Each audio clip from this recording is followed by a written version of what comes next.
Back to science with Meenu. 9th class biology का chapter number 2 हम start करने जा रहे हैं, सॉल्विंग का बायोलॉजिकल प्रॉब्लम। आज का जो हमारा चैप्टर 2 का लेक्चर नंबर 1 है, ठीक है। बायोलॉजिकल प्रॉब्लम, सबसे पहले हम देख लेते हैं व्हाट इज़ बायोलॉजिकल प्रॉब्लम। कोई भी लिविंग ऑर्गेनिज्म है, उसकी वजह से डिजीज़ कॉज होती है या कोई भी प्रॉब्लम आती है तो उसको हम नाम देते हैं बायोलॉजिकल प्रॉब्लम का। अगर उसके बाद हम डिस्कस करेंगे कि बायोलॉजिकल मेथड क्या है, ठीक है। What is biological method. कोई भी बायोलॉजिकल प्रॉब्लम है उसको सोल्व करने के लिए हम जिस मेथड का यूज़ करते हैं हम उसको नाम देते हैं बायोलॉजिकल मेथड का, ठीक है। ये दो कंसेप्ट आपके क्लियर हो गए, ठीक है। एक बायोलॉजिकल प्रॉब्लम और दूसरा बायोलॉजिकल मेथड, ठीक है। आपका ये वो क्लियर हो गया होगा, ठीक है। उसके बाद आ जाता है हमारे पास जो बायोलॉजिकल प्रॉब्लम को सॉल्व करने के लिए जिन स्टेप्स का यूज़ करते हैं उनको हम वन बाय वन डिस्कस कर लेते हैं। सबसे पहले हमारे पास आ जाता है रिकॉग्नाइजेशन ऑफ बायोलॉजिकल प्रॉब्लम। इसमें हम क्या करते हैं कि हम कोई भी जो बायोलॉजिकल प्रॉब्लम है उसको हम रिकॉग्नाइज करते हैं, ठीक है। उसकी पहचान करते हैं कि वो उसको किस वजह से ये डिजीज जो है वो कॉज हो रही है, ठीक है। तो फर्स्ट स्टेप आ जाता है रिकॉग्नाइजेशन, जिसमें हम बायोलॉजिकल प्रॉब्लम को रिकॉग्नाइज किया जाता है रिकॉग्नाइजेशन ऑफ बायोलॉजिकल प्रॉब्लम के स्टेप में, ठीक है। सेकेंड हमारे पास आ जाता है ऑब्जर्वेशन, ठीक है। ऑब्जर्वेशन का स्टेप आ जाता है हम 5 सेंसेस को यूज़ करते हुए ऑब्जर्वेशन मेड करते हैं। अब 5 सेंसेस कौन कौन सी आ जाती हैं। फर्स्ट आ जाती है व्यू, मतलब देखने की जो हिस्सा है, ठीक है, सेंस है, उसको हम जो है कोई भी चीज़ है उसको ऑब्जर्व करके, देखकर ऑब्जर्व करके हम जो है वो ऑब्जर्वेशन जो है वो मेड करते हैं, ठीक है। सेकेंड हमारे पास आ जाती है हेयरिंग, सुन के, मतलब हम उससे भी ऑब्जर्वेशन मेड कर सकते हैं, ठीक है। उसके बाद टेस्ट की, टच की एंड स्मेल की, ठीक है। इन 5 सेंस को यूज़ करके हम ऑब्जर्वेशन बनाते हैं, ठीक है। अब ऑब्जर्वेशन जो है वो 2 टाइप्स की होती हैं, 2 टाइप्स की होती हैं ऑब्जर्वेशन। फर्स्ट आ जाती है क्वालिटेटिव ऑब्जर्वेशन और सेकंड हमारे पास आ जाती है क्वांटिटेटिव ऑब्जर्वेशन। अब जो क्वालिटेटिव ऑब्जर्वेशन है ये जो है ये इसमें जो नंबर वगैरह नहीं आ जाते, ठीक है, इसमें वर्ड्स आ जाते हैं, इंफॉर्मेशन आ जाती है, ठीक है। इसमें नंबरिंग वगैरह नहीं है, ठीक है। अब इसको मेजर भी नहीं किया जा सकता क्योंकि इसमें वर्ड्स हैं, इसलिए बेसिकली इसमें इंफॉर्मेशन है, ठीक है। और जो क्वांटिटेटिव ऑब्जर्वेशन है ये जो है इसमें जो मेजर किया जाता है, रिकॉर्ड किया जाता है डाटा किसमें, नंबर में, और इसमें रिकॉर्ड किसमें किया जाता है, वर्ड्स में, ठीक है।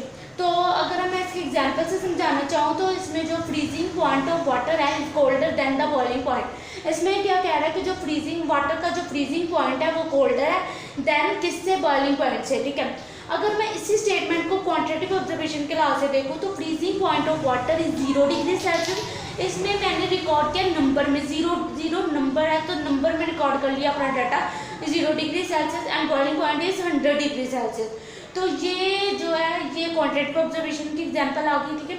उसके बाद इस तरह हम ऑब्जर्वेशन जो है वो मेड करते हैं, ठीक है। उसके बाद आ जाता है हमारे पास थर्ड स्टेप जिसमें हम हाइपोथेसिस फॉर्मुलेशन करते हैं।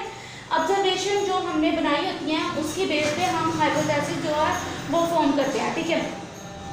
ऑब्जर्वेशन की मेड पे जो बेसिस पे हाइपोथेसिस को फॉर्म किया जाता है, ठीक है। अब ये हाइपोथेसिस में कुछ करैक्टरिस्टिक होनी चाहिए, कौन कौन सी करैक्टरिस्टिक होनी चाहिए।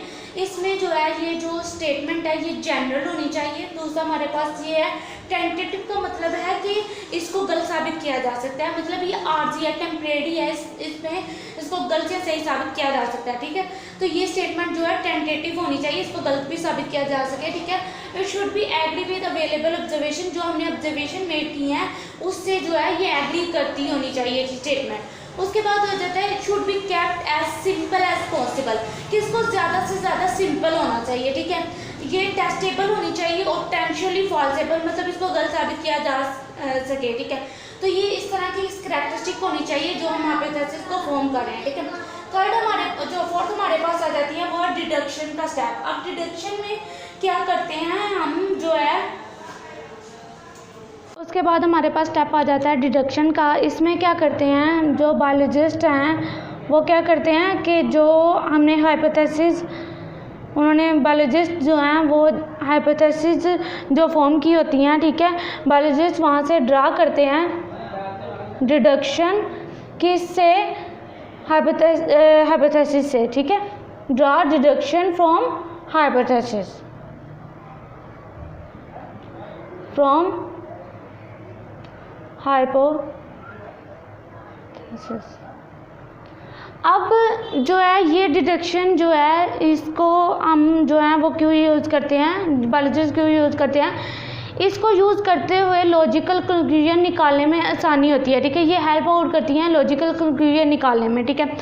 अब इसमें जो है ये लॉजिक कौन सी इस्तेमाल होती है, इफ़ या देन, इफ़ और देन की लॉजिक यूज़ करते हुए हम जो है वो लॉजिकल कंक्लूजन निकालने में जो है वो हेल्प करती हैं। अब मैं अगर एग्जांपल से समझाना चाहूँ कि एक बायोलॉजिस्ट था, उसने एक्सपेरिमेंट किया, उसने एक प्लांट लिया और उसके लीफ लिया और उसमें देखा कि उसका सेल्स निकाल कर अंडर माइक्रोस्कोप के नीचे देखा कि उसके सेल्स में न्यूक्लियस मौजूद था। उसने वहाँ से डिडक्शन फॉर्म की कि उसने डिडक्शन को इफ़ या देन की लॉजिक यूज़ करते हुए उसने कंक्लूजन निकाला कि अगर एक प्लांट के सेल में न्यूक्लियस मौजूद है तो इससे हमें ये पता चलता है, इससे हम ये कंक्लूजन निकाल सकते हैं कि अगर प्लांट के एक सेल में न्यूक्लियस मौजूद है तो फिर तमाम प्लांट्स के सेल्स में न्यूक्लियस मौजूद होगा, ठीक है। तो ये जो डिडक्शन है ये इसकी मदद से हम जो है इफ़ या देन की लॉजिक यूज़ करते हुए कंक्लूजन निकाल सकते हैं, लॉजिकल कंक्लूजन निकालने में आसानी होती है, ठीक है।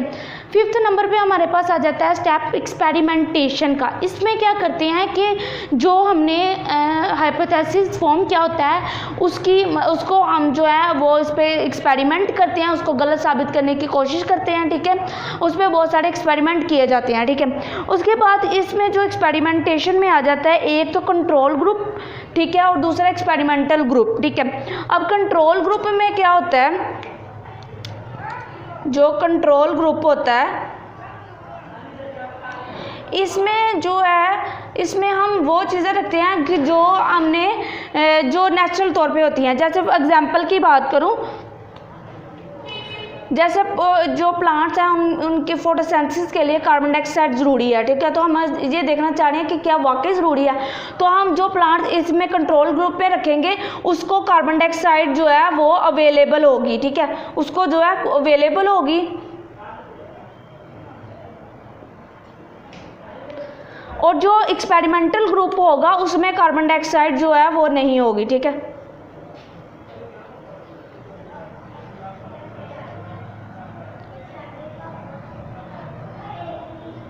अब जो एक्सपेरिमेंटल ग्रुप होगा उसमें जो प्लांट्स होंगे उनको कार्बन डाइऑक्साइड नहीं देंगे, ठीक है, नो CO2, ठीक है, कार्बन डाइऑक्साइड।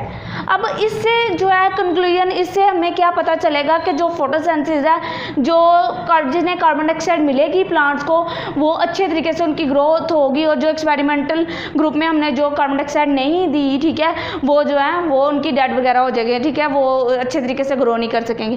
तो इसमें जो है एक्सपेरिमेंट जो हाइपोथेसिस हमें फॉर्म क्या होता है उस पर एक्सपेरिमेंट किए जाते हैं, ठीक है। 5th स्टेप में 6 में हमारे पास आ जाता है जो एक्सपेरिमेंट से हमें डाटा जो रिजल्ट्स मिलते हैं, ठीक है, एक्सपेरिमेंट से जो डाटा कलेक्ट होता है उसको जो है रिजल्ट्स मिलते हैं उनको हम समराइज़ करते हैं, ठीक है, और उनको समराइज़ किया जाता है, ठीक है। अब इनको समराइज़ कैसे किया जाता है कि जो डाटा कलेक्ट होता है उनको इकट्ठा किया जाता है, ठीक है, उसके बाद उसका जो कंक्लूजन है वो ड्रा किया जाता है, ठीक है। तो उसके बाद आ जाती है 6 हमारे पास, हमने देख लिया कि समराइजेशन ऑफ रिजल्ट, ठीक है। 7th में हमारे पास जो रिजल्ट मिलता है हमें, हम उसकी रिपोर्ट तैयार करते हैं, ठीक है, और उस रिपोर्ट को क्या किया जाता है, बुक्स में पब्लिश किया जाता है ताकि जो लोग हैं वो भी उससे फ़ायदा उठा सकें, ठीक है, उन्हें भी पता चल सके, ठीक है। तो ये था जो है स्टेप्स ऑफ बायोलॉजिकल प्रॉब्लम जो हमने डिस्कस किया। अगर आपको मेरी वीडियो पसंद आई है तो मेरी वीडियो को लाइक करें, अपने दोस्तों के साथ शेयर करें और मेरे चैनल को सब्सक्राइब करें ताकि आपको मज़ीद अच्छी वीडियोज़ मिलती रहें। Thanks for watching. अल्लाह हाफिज़।